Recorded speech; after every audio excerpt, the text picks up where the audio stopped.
ngabwe kutegezezaako nti olutalo lw'omukulu gwe bayita Dr. Jose Chameleon n'omukulu gwe bayita Baur ekiro ekikeseza olunaku olwaleero zibadde essaawa nga 8 olutalo ne lutandika. Omukulu Chameleon yazze ku studio ya Sabula management oba ya Baur ng'eri Makindi eruwafu wali emmotoka we zikyukira. Awo olutalo we twatandikidde ng'omukulu gwe bayita Aki Ura the beat producer omu ku bayambako Baur yasobodde okuba ate nga Chameleon yamutimpudde, n'omukulu gwe bayita Baur engalo ye yasobodde okuba ate nga alumiddwa Chameleon mu mbeera y'okuba ate nga basize omugwa. Mu mbeera y'olutalo omukulu Wizomanizo naye yabaddeko awo yasobodde okuba ate yabakanyisiza ne byasobodde okuba ate nga byaganye. Chameleon kigambibwa ayinza okuba yadde ayina byatadde ku mutwe embeera eyo ne basobola okuba ate nga n'emmotoka y'omukulu gwe bayita Baur yasobodde okuba ate nga yoyononeddwa nnyo olunaku lwajjo. Mu mbeera nga bwetambudde omukulu Baur wuuno ng'akyatubulira olutalo nga we lwatandise byatandise bitya. Wulira emboozi okubye mwana wange ebikonde lwagwa takoya olese nemeka ku kasajja gwe kweza studio wange studio yangu wagibezezaawo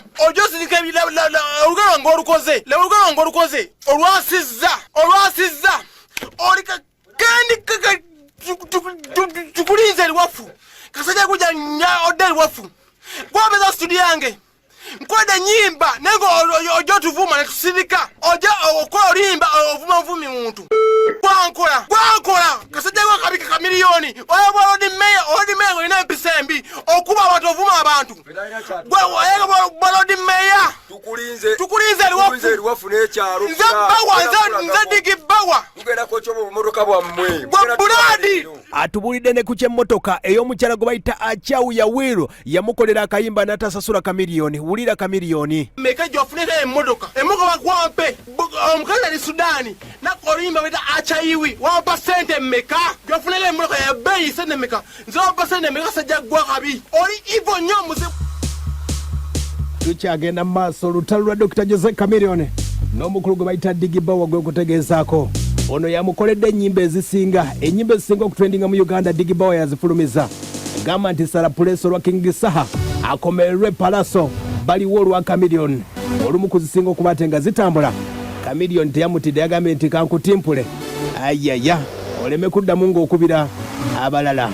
Kati wetwogerera Baur producer ne management yonna esobodde okuba ate ng'egobye efulumiza ekiwandiiko netegeeza nti omukulu Chameleon amulabako yenna wali eruwafu Makindi we zikyukira agenda kukubibwa.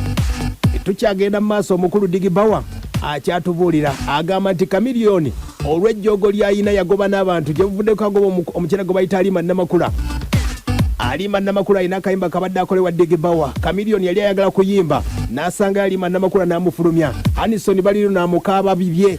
Sooka owulire Chameleon osanga oli ku studio osanga Alima Namakula n'omugamba afulume Alima buuza Anison Baliru no wagaana okupostinga olimba Anison Baliru no wamulisa sene n'obba sente nnyingi nnyo n'ogenda okupostinga oluyimba lwe kasajja gwa kabi nnyo Chameleon olina empisa embi kasajja gwa oli kabi nnyo Chameleon olina empisa embi oze wano n'okuba abaana bange kasajja gwa atulina omusango tukuguddeko omusango njagala leero omanye nti Baur gozanyako ndi zolo njagala onsindikira Majini gogandye. Aya basi tuyingidde amulangidde nti Chameleon music yenna gwakuba akolera ku Majini amutegeeza kale amuweereza Majini gamusaanyewo nga bangi bazze ng'asaanyawo. Baur yategeeza ono abadde munywanyi nnyo owa Baur wakulu gwe bayita Chameleon. Oyinza okwebuuza Chameleon ki ekyamujja wa Pademani embeera y'emu emujja wa Baur olw'okuba nti tasasula. Omukulu nawulyako omukulu gwe bayita Pademani yategeeza nti Chameleon we muba mutabuse kye yamufunako ennyimba zonna ze yakuba wa Pademani yaleeta buleesi mbuzi nga balyako. Omukulu gwe bayita Madakeize naye yeekokola omukulu gwe bayita Chameleon ye bw'ajja mu studio agamba nti ngenda kukolerawo abayimbi basobole okuba ate nga bajja bonna mbuye abeeranga katego. Omukulu Baur ayongerako n'ategeeza nti Chameleon ne famire ye baasiranye omukulu gwe bayita Kireva gye ebyama bitandise bya Majini. Chameleon leero genda kutya omusajja gwotamanyira ddiini ye gwotamanyira ggwanga lye njagala okkiriza gwe togenda mwasiranye Kireva gye jangu nange osiranye kati buladi nze Baur olondebe kumasirana kati genda weta Majini go ganzite oli kasajja kabi nnyo okubye mwana wange wajja wano okuba omwana asooka n'ensirika n'okuba wokubiri n'ensirika nikakati nsirike Chameleon olina empisa embi Oyaga bono dimene toina mpisa. Aya ba. Njagala ngukuwenga tokaba. Abanika babuuza kikyakiriwo waliro. Bagamba atatya musajja munne. Chameleon Baur yamutimpude oba oliawo naleeta enjogera egamba nti obuteeraba mukuvumya kusinga mu mbeera eno omusajja Baur yamukubira ennyimba zonna ebyo byonna tebirowoozezaako mu mbeera etambula tukyagenda mu maaso olutalo lukyeyongera tukomye walinga omukulu Kireva gye agamba nti amajini ga Dr. Jose Chameleon ge gasiranya Kireva gye temwebuuza Kireva gye ali luddawa majini ga Chameleon ge gamuliko era omukulu gwe bayita Baur ategeezezza Chameleon okuva lwe yasuula abayimba producer bano abeeyogeredde bonna gye yava yonna agenze bagwa okuli Pademani Kiwuwa Madakeizi bonna osigera bapolisi bangi basirise osudde bapolisi bangi nnyo wava Pade noja nongamba naye akola hits nnyingi nnyo buli wava Keizi noja nongamba Keizi mu binyonyo ayi kitegeera naye ozoba biŋŋamba bwe poliisi akoledde omuvuma bakiwoona wabavuma ozo oli wakabi nnyo nnyo Chameleon oli wakabi nnyo siina luyimba no toddamu kujja ku studio yange nze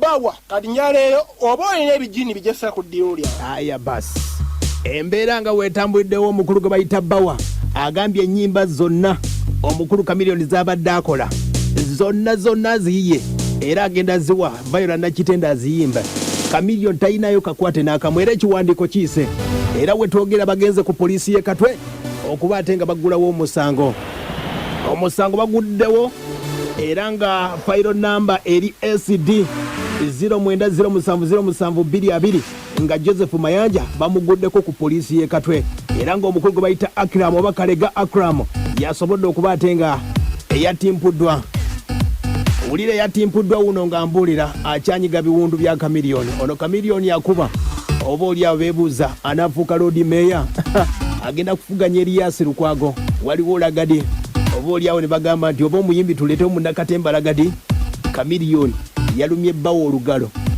ate ono Aki yamutimpudde enfuna ntya vibe n'ogaana okuteerayo engoma okuba ulira Aki ng'akyayina ku biwundu omusajja yamutimpudde nnyo mwana kubera sina kyemukoze nakaba mukola oluyimba lwe nimuwadde ekitegeere mwana amusana okumutamu Chameleon yakuyita ekitegeere tumuseeyo atangamba ali abaana babi nnyo njinjiramu nga ye abaana babi sina abaana babi ayise omwana avugira bawaze ayise bawaze nambuuza ani amulize ne Mukama simanyi watandikidde awo akuba ekitegeere ebintu mwana ng'ebyo mwana yeebeeremu this family wali family yabe naye yabe eyina gundi nnene even us naffe tuli bangu lwabutono naye naffe tuli bangu mulo kyakoze mwana kibi ate siali kumanye teyali kulyatenze sina kyendi ansinga akola ki naye singa kyentya ekitegeere olw'okuba akamirwa bina ayita kuli nga mupyawunya wabula Chameleon ayaya tujja kutwalaganya tuwulire omukulu Baur ayongerako n'ategeeza nti Chameleon yamubuulira n'ebyama asobodde okuba ate nga abijjayo ono yabadde asinga okuba mukwano gwa Chameleon mu producer bonna okuva lwe yakyawa Pademani agamba nti yafuna mu Chameleon yamuttira mbuzi yokka bwe yagenda ewa Baur asobodde okuba ate nga ategeeza nti Chameleon alina amajini mu kisenge kyataggula Chameleon nkuddiramu leeta ebijini byo by'osinza bijje ku geeti yange luke genda mu sitowa zezo gy'obitereka obigame ngende mu Baur genda oleete ebijini byo buli muntu alikkiriza nti olina ebijini njagalayo kkirize buli muntu akkirize simanyiirwa okoma kunze kakasajja gwa kabi olina empisa embi owemula abantu okuba otya producer wo producer notuka mukuba nga tenekyakkoze nakwetone nagamba sinza kubi sina kinjogedde kumbe overi ova mu bakazi bo olina ebimalayo bikunyiziza okuba producer bange tukyagenda mu maaso gwe bayita producer Baur akuba ekirungo afula aliko aggumira oyinza ogamba nti Chameleon yamulabako kiba producer bangi Pademani bonna yabavaako ng'alaba Baur yalina ekirungo otegeeza Chameleon bw'aba akusiimye agamba nti ngenda kukolera wuwo aba naawulira kyokoze nga bajjira okwo ng'ayimbira bwereere omukulu Baur akyatubuulira ebyama bya Chameleon ebyamajini mukazi okozesa amajini olina amajini gasindikire nze Baur jawo osindikira amajini go gemukosa osadaka njamunonye zedigi bawa nkubanye kisije kuli kabi nyonyonyonyonyonyonyo olunoonya abantu okuba abantu basirika tebogera okubya mwana ku studio kasije kwa kabigo kamiliyoni ina BCMB nakola nyimba ombole senemeka ngoda yiti ombole senemeka olimanu lileko senemeka ngoyo odeko senemeka aya basi yoyo mukulu gwe bayita Digi Baur producer Sabula management ategeeza embeera nga bwetambudde era mu mbeera nga bwetambudde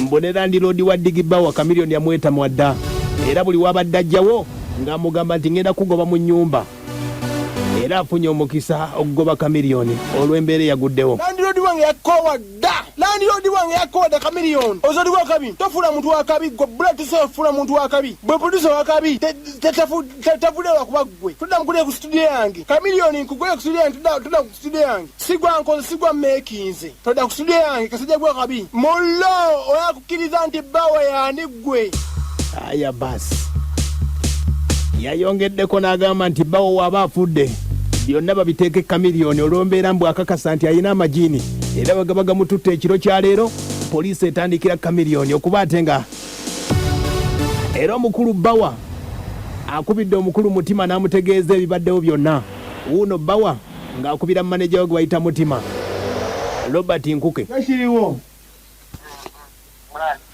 nze Baur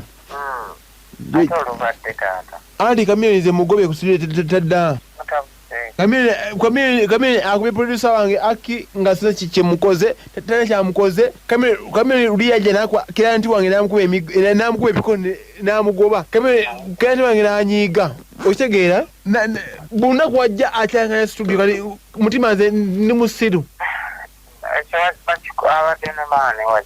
abadde n'abaana simenya kumanya azina abantu bangi nga olugalo lwange lulabika bwakubya abantu wano Chameleon akubye Aki Ura n'amukuba ebikonde abadde nabusungu ebujjeewa abuza ku mwana wange wayabadde nga Baur munnange naye ekintabonye kangene nebake naye nabuza ku mwana wange takube ku baana be akuba baana bange yabaliisa Chameleon enyimba zenkoze Chameleon yanfula star Mutima Chameleon yanfula star Chameleon mugobe n'enyimba zino enyimba zakoze wano ng'aziwandikidde wano vaira agenda kuddamu aziyimbe mullo tadda ku studio yange mugobe tadda ku studio yange si kyamwetaaga tadda ku studio yange mugobe Chameleon mugobye mukwede nga mwagala nnyo ye muntu wamanisi okugala kati mugobe tikadda ku studio yange nkagobye tikadda bye oyo gwe bayita Digi Baur alimu okulanagira naye nti omuntu ananagiddewo waayogera busungu ndowooza omuwulidde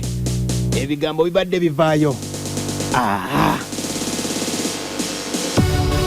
bagambye nti ttiimu Sabula makindi yonna bagenda kulonda omukugu bayita Lord Mayor akadde kano buli kipapula kyonna kye bateeka ku Sabula nga kiriko Chameleon kyonna we luba nga luyimba oba yalukola mwaka ki babijjeeyo kasajja gwe Chameleon ovumye mwana wange n'omukuba okitegeera jangwa kulamu akwamaliwa okubye ono omwana oze ku studio yange n'okuba omwana ono omwana producer wange muganda wange omukubye n'abantu babadde babweru kasajja gwa oli kabi nnyo oli ivo nnyo kasajja gwa kabi weefundira ku Lord Mayor nkukolera nnyimba oye mu studio ntomba ssente agaba ssente wadde n'akamutasasula ye lisiti esobodde okuba ate ng'efuluma abamu ku bayimbi abanene abakolera mu studio ez'enjawulo mu Uganda nga tebasasula abanene bakola abasinga oba oliawo Chameleon tubadde tumanyi yakyuka olw'embeera nti yafuna management mwezi ogwokubiri nga tutandika omwaka guno abadde talinamu lutalo na lumu wadde n'olumu nga tugamba nti omwaka guweddeko nga Chameleon akyuse wabula azzeeyo myaka giri egya Bobi Wine Bebe Cool kumbe y'omukulu gwe bayita Bebe Cool oba oliawo yakyukakyukamu Bobi Wine yakyukidde ddala mu mbeera eyo Chameleon yazzeeyo olw'embeera ng'etambula ogenda kuppa ku ndowoozayo omuyimbi Chameleon anaaterera ddi branding management y'omu ku bayimbi abatawa bamaneja kitiibwa bamaneja balina batuma butumi mwenge Chameleon yabuuza ne maneja tugenda kuyimbira ssente mmeka omuyimbi ogamba nti akadde kana abasajja abasinga edikeza balina management ez'ama Juliana Kanyomoze omukulu Bebe Cool Afrigo Band abasajja abo Chameleon yasinga okuyimba tetugana mu East Africa yasinga n'ekintu ky'empisa kye bayita branding management erina we muyambira Mumbere nga bwetambudde tukubiddeko omu ku baproducer babayita audio producers. President wa producer mu Uganda yonna omukugu bayita producer Rinex okutubuulira ku mbeera eno eya Chameleon ajogerako ki akivumiridde Chameleon ejjogo likome. Ensonga eno tukivumirira nnyo nga ba audio producers mu Uganda kubanga awatali audio producer muyimbi talina bwali tasobola kukola luyimba. Ennyimba zonna zitandikira mu studios. Kata tubadde tusaba abayimbi bonna tutekewo enkolagana ennungi wakati w'aba producers n'abayimba. Awatali nkolagana nnungi tetusobola kukola music mulungi. Ekyo abayimbi bakiyige era tufulumize ekiwandiiko ekivumirira ekyo Chameleon kyeyakoze. Sometime back ani omukulu Wizo naye ayina producer gwe yatakinga naye kyankalanya ebyuma bye. Kwegamba enkola si nnungi, enkola tugivumirira nnyo era zizenzonga tuzikwasiza loyazi baffe bali kuzihandulinga bulungi nnyo. Yesebo ndowooza omuwuliddeho ye president w'abaproducer begattira mu kibiina kyabwe Uganda Audio Producers bamita producer Rinex ategeeza nti Chameleon era waliwo kibaleeta ekirala gentegeddeko amalala bayinza omuteekako ekikwekweto ekyokuba ate nga music we bamuyimirizaamu akatini nnyo paka nga yeetondedde baproducer bonna mu ggwanga basobodde okuba ate nga ajooga Chameleon mu mbeera eyo gye buvuddeko wiiki ng'emu mwezi gwali gwa Juni nga 18 omukulu gwe bayita Wizomanizo muto wa Chameleon era yakola ejjogo lye lumu ku producer omu n'amutimpula nayo noona ebintu bya studio gye bayita City Jams Records. Omukulu gwe bayita Genius Godi omukulu yakolerako omukulu akayimba bakayita Guwoma, waliwo akayimba Kimuli King Saha ne Wizomanizo. Obuyimba bunnyo bwakoze naye ng'omukulu Wizomanizo yamutimpula era yali bw'ati omukulu Genius Godi nga yekokola omukulu gwe bayita Wizo. Sina muhadiski naye mu nnyimba sikolera Wizo yekka, nkolera abayimbi abalala. This is a firewire cable. Gye yagisise omanya naye wali damaged ku sound card eri damaged. VGA card nayo yino ndoza mulaba yabisiseyo. That's the mic preamp byonna yabisise. This is how the studio looks like. No sound card. It's a Focusrite Sapphire Pro 40. Yangambye nti nno nze ndi munaku ajja amenya ebintu ansasule. Oyo nno family ya Chameleon palaso yatimpulako omu ebyali South Africa mwabiwulira ejjogo lya family eyo Chameleon yasobodde okuba ate nga alyete. Katukirize tugaane abayimbi abalabidde Chameleon omukulu gwe bayita radio era embeera gye yafiiramu yali yakulwana, yali mentaling omusajja gwe bayita omukulu gwe bayita Chameleon. Oba oliawo omuntu gwoba weegombye okuba ate ng'otambuza ekintu ndowooza bali beegomba nnyo entalo za Chameleon era omukulu radio yafiira mu ntalo mu mbeera nga bwe yatambula. Onawose okuba ate ng'owuliriza bagamba nti batuuka ne beerabira ababatuusa Chameleon yeerabidde omukulu gwe bayita Baur mu mbeera eyo. 075 koba ombuulira embeera etambudde etya. Chameleon alina emyaka 40 egy'obukulu atimpudde producer omuyita Aki Ura the beat ne Baur n'amuluma olugalo. Ayaya yakuba ennyimba ba Yuda Chameleon. Ayaya 075 yitako ombuulire.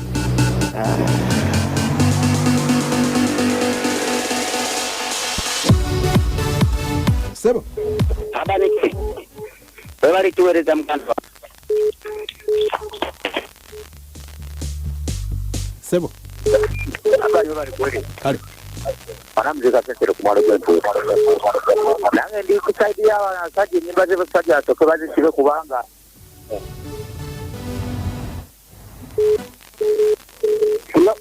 Sebo Sebo Oja ne manje tukakanda bule. Omusajja wa Chameleon asana kushiba anefujjo. Bamulopye ku police katwe bagiyita assault akadde kalero era police emunoonya Chameleon okwenyinyolako. Wabula tiimu ya Chameleon ku Facebook bampeereza ne bagamba nti ebyabufuzi si byabufuzi nti ani abikola nti Lord Mayor ebyo Lukwago tayinza bikola nti Lagadi kale mugambe mbu Lagadi yabikola nti yatumye Dig Baur. Allo. Hello sir. Sebo. Yale ko abal. Sebo. kakati akamiliyoni babakwata bamukwatira mu kitundu katumbalo. Agambye nti bamusibe Chameleon. Ajoga nnyo Chameleon. Ate Digibawa si ye yekka yakatimpulwa. Abayimbi bangi nnyo balozeza ku bukambu bwa Chameleon. Ala. Abanike.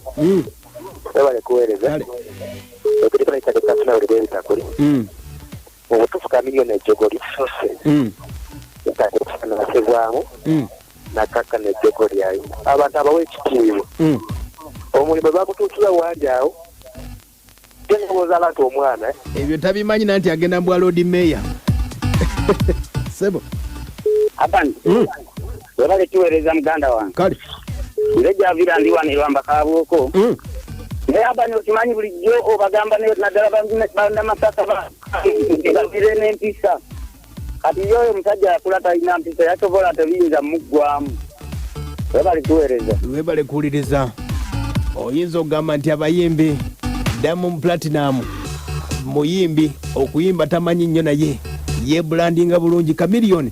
Abasajja abo nyinza okugamba akadde ka Eddie Kenzo asinga Chameleon. Eddie Kenzo asinga Chameleon mayiro 2 ate nga za ku ttaka kyanna mukaka lwa branding. Sebo. Hello. Agamba Abali. Nze yatakeeka wanga. Banange mwana Chameleon alina nnyo effujjo. Wafujjo? Wafujjo. Bati. Oduse. Hello? Abali. Nibale kuweza. Kale papa. Nonyanzi wane katasa. Chameleon mwana wafujjo. Yamutimpudde Digibawa ne Aki. Bayisizza ekiwandiiko era amulabako yenna Chameleon. Poliisi ye katwe munoonya. Tamale Daniel agambye nti kole boyiriyo samu abayimbi empisa nga bajudde bavuma ne bapurezenta. Agamba atya Kasita Brian. Ye Chameleon oyo atimpula lo. Alo? Abani wabale kuweleza. Kale. Chameleon bamusole nga uli yafunga na abaseveni musajja wa tabu nnyo. Webale kuwuliriza. Seruganda. Abani wabale kuweleza. Kale papa. Ege paatu wekalugu maogola. Asajja kalina ekisembi tekajja kula. Tayinza kula Chameleon. Endowooza y'embeera eyo Chameleon tagenda kula mirembe na nnako olw'embeera nti ebbanga lyonna ly'obadde owulira bamugambye tageza n'addamu okusala emakindi ruwafu. Pademan yamunyaga, Keizi yamunyaga, kati abadde wa Digibawa lwakuba akubaka afro kali akatuula akaggumira kasinga okuba akasembayo genda akafuna kati agakaja gagamba nti omukugu bayita Dr. Jose Chameleon bayisizza ebiwandiiko bamuyita Chief Magistrate Court Buganda Road Anti-Corruption Division ewe Kampala nga bagamba nti omukulu ono ayitibwa mu kooti okuba ate nga yennyonnyolako olw'okuba nti yayingiza ebintu omuli emmotoka ya V8. Emmotoka V8 eno gyekutegeezaako omukyalo mu Sudan gwe yamuwa ekiwandiiko kinene nnyo era nga baweerezaako poliisi asobola okuba ate nga gyennyololako ku mmotoka eno gyasobola okuba ate nga ayingiza mu ggwanga nga tasasudde. Yali ku namba SSD 499B era nga Revenue Authority yasobola okuba ate nga ekola enforcement era Chameleon bategeeza V8 model eri GRJ 2. Ayaya Jose Chameleon yeetaagibwa era nga kigambwa nti ssente ezibangibwa miliyoni 1,137 n'ezigwamu. Chameleon mu mbeera eyo alina okuba ate nga ajja ku poliisi ne mu kooti bamuyise ekiwandiiko bakiweerezaako ku poliisi okuba ate nga bamunoonya Chameleon. Yakakuba Digibawa ne kooti naye Buganda Road yayingiza emmotoka. Aya basi.